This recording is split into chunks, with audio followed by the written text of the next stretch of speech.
All right, and we're back for another episode of the Lakers Fast Break podcast. It's Gerald Glassford coming right back at you here from Lakers Fast Break. Pop Culture Cosmos, Inside Sports Fantasy Football, and Game Source. We truly appreciate everyone out there listening to all of our great shows. And if you can, please give us that 5-star review on Apple Podcasts. Plus, if you can like, share, subscribe, follow, or do anything that you can to support us here at the Lakers Fast Break, it is truly appreciated. You know, I'm not sure if LakerTom, I'm just going to tell you right now, I'm not sure if we should continue to have Jamie Sweet on the program, because the way he goes and sets up these trap games for us, I'm not liking it, and I'm not liking it all. And in fact, the Lakers almost stepped into another trap set up by Admiral Akbar, ourselves, from our own Lakerholics.com, Jamie Sweet. But at the last second, they were able to go ahead and pull this one out to go ahead and tie it up and take it into overtime. Just a mad stretch. It looked pretty grim there for a while. I decided to wake up, smell the coffee, and go ahead and make that last-minute charge. They did go ahead and tie the game, and then in overtime completely took over, which they should have done in the first place. And they ended up with the victory, 119-112 over the Oklahoma City Thunder in game one of a back-to-back game at home at the Staples Center. And here today to talk about the game with me, hopefully to help alleviate the headache I have right now, created by Jamie Sweet. That's a big headache, from Jamie Sweet that he gave me. He is the mastermind behind Lakerholics.com. It is LakerTom. And LakerTom, very excruciating to watch at times to see the execution. I understand Anthony Davis, Alex Caruso, not there tonight. Anthony Davis dealing with an Achilles injury. Alex Caruso just out of the game. Wasn't in there today at all. There were some good signs. People stepped up, but still not a very good shooting day overall for the Los Angeles Lakers. No, I think we've got this, whether you call it regressing back to the mean or AC and KCP no longer draining threes, but we're really struggling against other teams, primarily because our offense is not putting threes down, and we aren't running plays. We're basically shooting at the end of the clock. It's the ISO LeBron game where they put LeBron off onto the side, and then we wait until the last 2 or 3 seconds to take a shot. And then at the other end, it's like the Matador parade to the basket. Points in the paint are killing us. Second chance points are killing us. Offensive rebounds are killing us. LeBron's got this thing where he's just making these silly turnovers that are just, they aren't even like going for a home run pass. They're just like, throwing the ball right to people. But we still won, so that's all that really matters at this point in time.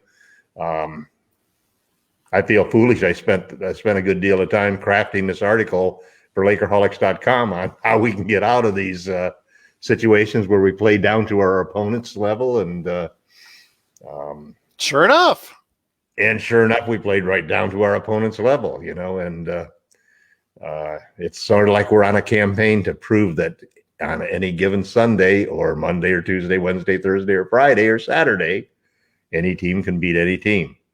But it was good that we didn't go to 2 overtimes. So, we're getting better. Maybe the next one we can, maybe when we come back and play these guys for the second game, we can, squeak it out in regulation time so we don't have to go to overtime. It's just very frustrating to see the Lakers continually want to make life harder for themselves. Yeah. Because that's basically what it is. I mean, it's not an issue of talent. And I want to give Oklahoma City Thunder all the credit in the world. I mean, this is a team, when you look at the roster right now, they maybe should have at best 3-4 wins, tops. Right. I mean, this team is set up for future, the much distant future, with the 15,000 draft picks that they have in the first round coming up. I mean, them and New Orleans and maybe a couple other teams, I think, just have the majority of the I think it's going to be like a 2 or 3 team draft, Yeah, exactly. One of these days it will be for the first round, but it's just I got to give them credit. I mean, they've got a new head coach in there, and he's giving this team all the will to go ahead and say, you know what, we're going to go and put it on the backs of SGA. We're going to go ahead and make sure we try to provide young players a chance and opportunity to succeed. Darius Baisley, even though he didn't shoot very well, still gave his heart out with 20 Got some points. nice moves. He's got some nice moves. Got some nice moves, just didn't shoot it well, but still 21 points, 16 rebounds. Of course, SGA, the pillar for the team right now, 29 points, 10 assists, 20 points for Diallo and 11 rebounds. But again, LeBron James coming through for us, even though he did not shoot well from the three-point area. Right. Did not shoot that well at all. 2 out of 10. One clutch three, though. One clutch three. One clutch really three. Needed that. But, you know, he was very effective taking the ball to the hole, got his triple-double, 28 points, 14 rebounds, 12 assists. Montrezl Harrell came up big for us, 21 points and 8 rebounds. Kyle Kuzma, not on as far as the shot is concerned, like so many others, but you know what? Played pretty good defense. A couple of great blocks, some good assists. Wesley Matthews. Aggressive rebounding. Wesley Matthews, who we've been hard on this show. Very, very hard on, and justifiably so, because he hasn't played well except out of maybe 1 or 2 games. I know there was that one where he was 6 for 6 from the three-point area, maybe one other game at that. I don't mind him taking those threes, though, because he's a guy that you have confidence when he shoots a three. Yeah, absolutely. I can't say that. I can't say that about many other guys on the team right now. If I had to choose a guy to take a clutch three for me, West would be right up there with it. Well, he just passed Steve Nash for 24th on the all-time list with that last three, I believe. That was announced on the radio today. So but you left out the really main guy that I thought was the difference in the game. And who was that? Dennis Schroeder, man. Well, Dennis Schroeder, again, it's something where you're gonna enjoy it, and down the stretch, you're making clutch basket, but also making clutch defensive plays, two of them, but also really. making fouls. Him and KCP coming up, scratching your head. I know one got overturned with Dennis Schroeder, but the next one that was a great block. Ball is on the hand when he hit it. But KCP making the mistake foul at the very end to go ahead and send it to overtime.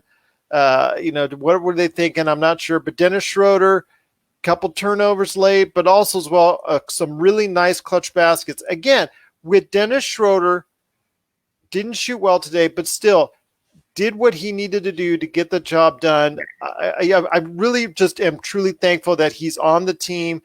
He's going to drive you nuts sometimes, but he is going to make it worth your while. And definitely, I know it's coming up soon, his eligibility for an extension. The Lakers really need to look hard at seriously making an extension for him. I know you're still trying to trade him, but still. Well, actually, you raised an interesting subject, because I spent some time this afternoon, and I put a post on Twitter and on Lakerholics.com looking at the Lakers salary cap challenges.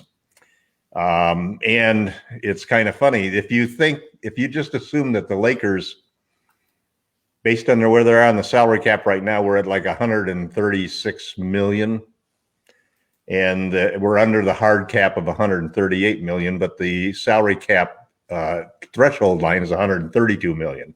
So we've got probably around 4.5 to 5 million in taxes that we're going to pay this year. So if you take that and look at next year,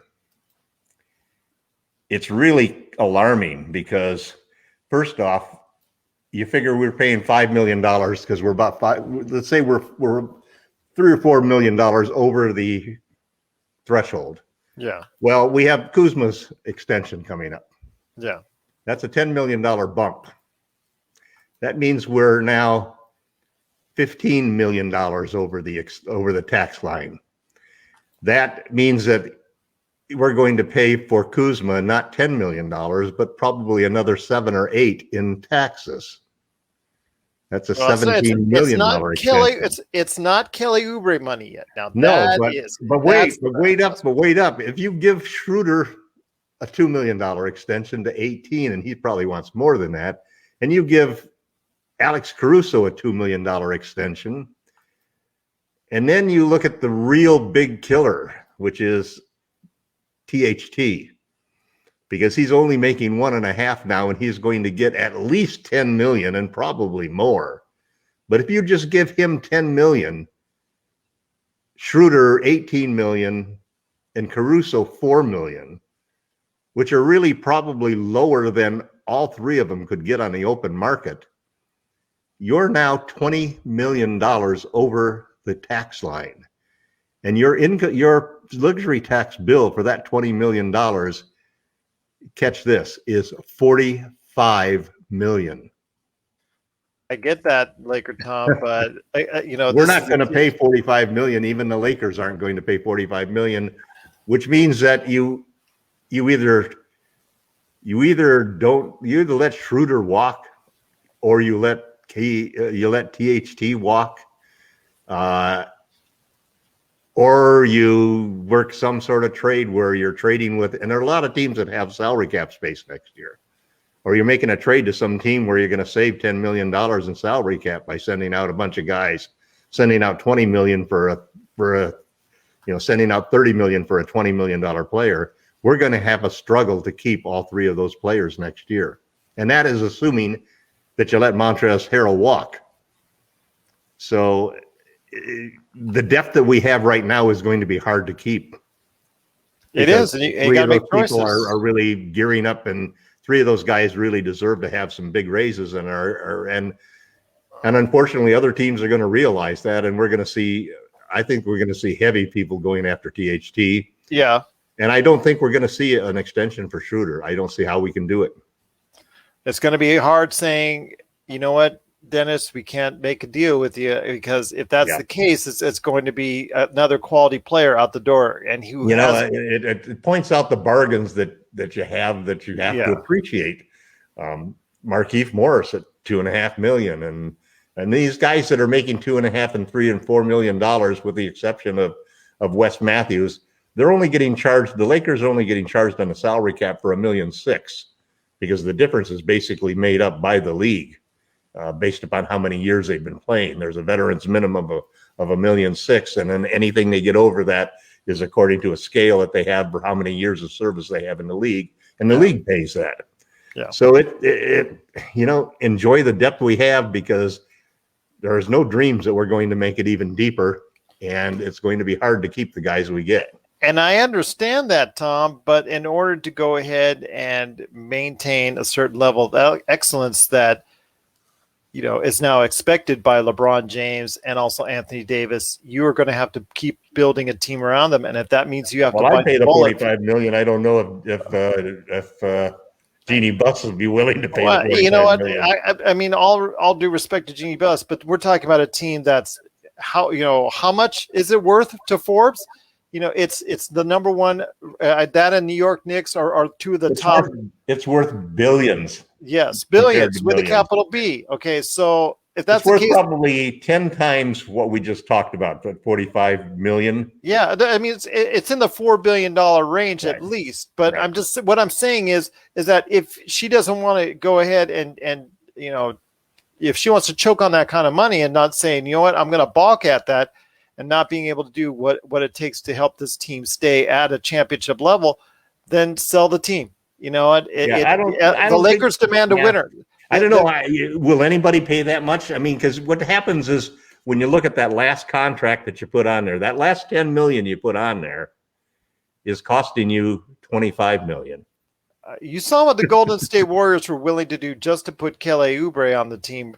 Right. And if they had right now, if they were at where the Lakers were at, they would be willing to go ahead and say, you know what, we're going to choke on that $80+ million after taxes. The one good thing the Lakers have going for them is that the Dodgers are spending money like crazy. Exactly. I mean, as a Yankee fan, I just can't believe it. I keep getting so angry at Cashman for not willing to open up his wallet and stay with the Dodgers. I mean, I'm right. My favorite team is right down the road in Orange County, down on that freeway at the Angels. They get they used to, before pandemic, used to get $3 million, people coming in there each year, just like Chavez Ravine, just like the Dodgers. They have no excuses either, but yet they go ahead and put out year after year after year of awful starting pitching lineups, and because they do not want to go ahead and fork over the money. But when you've got LeBron and AD, you might still be able to win. That's the difference maker But the there. problem is they're so bright, especially LeBron, as far as the way he approaches the game. If he knows you're not doing everything that you do, if you're not doing everything you can to go ahead and provide a platform for a championship team, he knows that. He senses that. I've always been willing to spend other people's money to do anything for the Lakers or the Yankees, for that matter. I'm going to tell you right now. It scared me. It scared me when I was looking at these numbers, Gerald. I mean, I understand that, and I get that. They are. I mean, you're paying once you get to that once you get over $15 million over the cap, you are paying $3.25 for every dollar you spend. I get that, and I understand that. That means a $10 million contract you add at that point in time costs you $42.5 million. So if you want to keep THT, $45 million. If you want to keep Dennis over somebody else, $45 million. If you want to keep Kuzma after you gave him a $10 million raise, $45 million. I would say Kuzma's probably on the block as far as this summer. If the kicker, because you told me the kicker is for now. Is there a kicker in his next year when his what happens is what makes him difficult, the way that poison pill works is that for the Lakers they can only count $3.5 million for him going out. But is that now, or is that the team that gets him has to average his extension and the $3.5 million, so it averages out to $10 million. So he's $10 million coming into them, which makes it hard to match salaries. But is the poison pill just for a year? Is it just for 2 years? It ends at the end of this year. So he can be traded at the summer of a $10 million. I mean, basically, I think what would be the logical step for the Lakers probably, and this is making an assumption. First off, you make an assumption that Harrell's gone. And that's probably true because he's going to get cap space from somebody. That's why he's invested with the Lakers this year. So Trez walks. And then you want to keep Dennis probably, and you want to keep THT. That means you've got to shave $10 million off somewhere else. And that means that you're probably going to trade, maybe you trade KCP. You got three guys, KCP and Kuzma, basically, who are making $12 million. And maybe you trade the two of them for a player making 10 and a draft pick. Or maybe you trade one of them for a draft pick so that you save $10 million, and that allows you to keep THT and Schroeder. But you're not, and AC, basically his $2 million, you're going to keep him for whatever you can keep him. But again, we won't be able to pay people a lot of money. You won't be able to give big raises. And it may be that somebody will force the hand and give THT. If somebody gives THT because he's got this stupid contract, because he's only got a 2-year contract, so he can actually be paid the minimum $10 million for the first 2 years, but he can get max money the next 2 years. So he could average out easily to a $17-18 million contract. Now the Lakers could postpone that for 2 years simply because they have a choice of taking the average or the actual amount. So if he had a contract that was 10-10, 25-25, for example, they could take 10-10 and postpone that for a couple of years. So there's some wiggle room. Okay. There's some wiggle room. All right. So, and so it's good to know that there's some wiggle room on THC, because I don't think we're going to let the kid go. No. But on the other hand, it's going to be hard to keep Dennis. And I think that's why we haven't seen an extension. He's got until, I think, February 22nd, if I'm not mistaken. There's a deadline to the date by which he has to have an extension, or he won't get one. And if you let him go to summer, you cannot really resign him, because it's just going to be impossible to do at that point in time.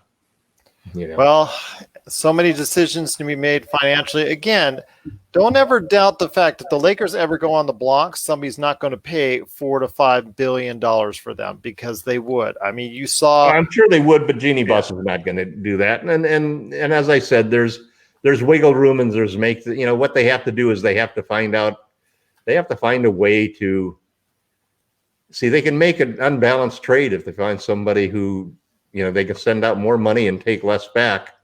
And that's fine as far as the Lakers side of it goes. And all they need to do is have a trade partner who has got cap space, where they can use cap space to eat up part of that salary.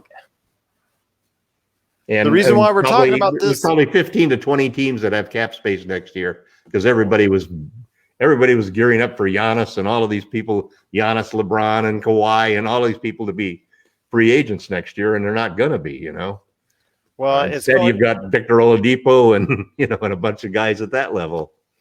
Well, the reason why we're talking about this is because Dennis Schroeder and THT have both become integral pieces for the Lakers. Yeah. And with AD and AC out of the ball game today, they prove their worth. Again, even if they didn't shoot well as a team, they still managed to go ahead and pull out the victory.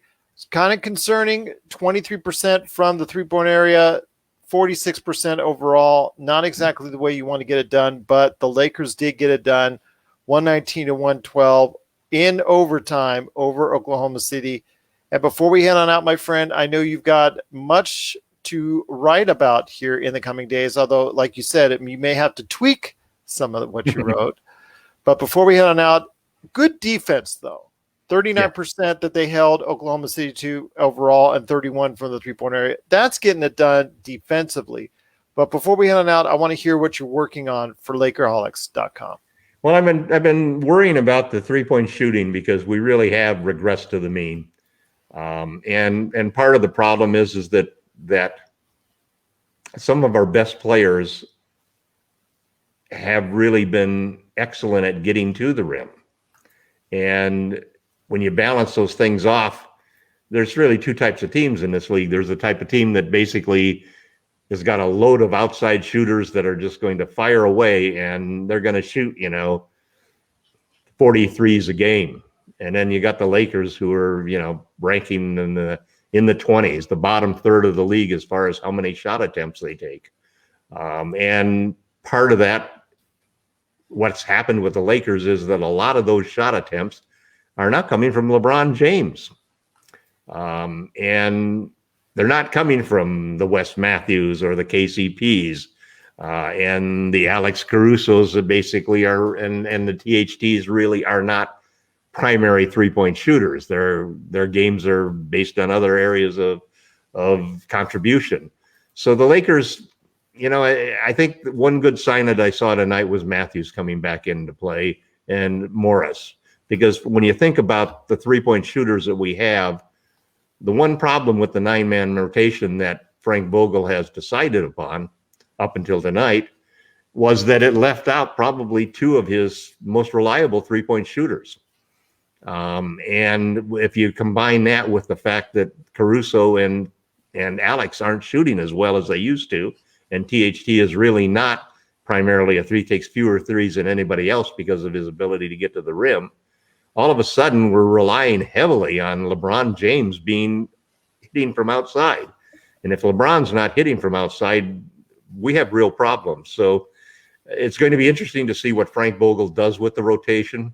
I liked what Wes Matthews did tonight. And Vogel's always said that Matthews and Morris will be in the lineup. But I could see us looking to make some moves at the trade deadline, not only possibly to bulk up the center situation, because obviously rim protection is a problem. We rank second in blocks, but we also probably rank very low in the number of attempts that people get at the rim and the percentage that they're shooting at the rim. But I think three-point shooting also is something that is important for us to consider adding to the team. So I think there's going to be some tweaking, and if hopefully we can get out of this malaise and really start to do it. And I felt very strongly that one of the things, I was really happy tonight when Kuzma came into the game and Talon came into the game. The first thing they did was to double the dribbler. And we immediately got a turnover because KCP rotated to pick up the guy who was rolling that Talon left, and we got a quick, fast break on it. But we only did it a few times a game, and I think we really need to to mix in doing things that are fun, doing things that make the players be aggressive on defense, getting some open fast breaks and getting some running going into the game, because a lot of the time it doesn't look like it's fun. It's not fun when LeBron goes over to the sideline or AD gets the ball on the sideline and everybody else stands around. There's not enough off-ball action to keep people moving and back cutting and so forth. And I really feel strongly that being aggressive on defense and gambling on defense can have a big benefit to us both offensively and just in getting everybody moving and active, getting the adrenaline going so that they're not just standing around all the time. As soon as I see them standing around, it's almost like I feel like Jamie looking here and making an Akbar prediction about, Jesus, we're in another trap game, because that's what happens. It becomes a trap game. The minute we start standing around and stale on offense, and soon as we basically aren't being aggressive and trapping and hedging on picks and so forth on defense, we're playing into the hands of the opposition, in my opinion. I think that we need to do things, we need to play every team to a certain extent like we played Denver. Doesn't mean that we have to press them the entire game or be trapping and hedging and doubling the entire game. But boy, we should be mixing it in so a third of the time we do it, that we, and throw some zones in there and throw some other things in there just to keep the things mixing up and keep things happening.